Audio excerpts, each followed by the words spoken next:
c'est de travailler sur la notion d'intrigue. Au lieu de foncer simplement dans l'écriture et de vous épuiser à la tâche, c'est de réfléchir à cette intrigue. Cette intrigue, c'est le support, c'est le fil rouge en fait du roman. Si vous travaillez sur cette intrigue, posez-vous la question de la place de l'élément déclencheur, cet élément qui propulse le personnage dans une autre réalité, dans cette traversée qu'est le roman. Et puis de vous dire à quel moment je vais prévoir tel rebondissement, telle péripétie, et cela dans un souci évidemment d'un crescendo dramatique.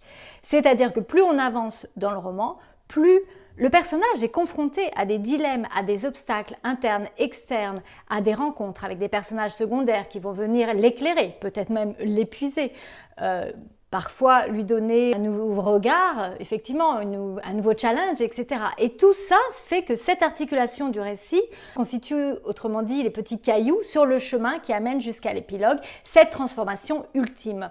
Et donc, sur cette intrigue, vous devez vous poser la question de l'élément déclencheur, du point de non-retour du récit, peut-être éventuellement du coup de théâtre, de l'ultime rebondissement avant l'épilogue. Ce sont des passages clés et il convient de les anticiper.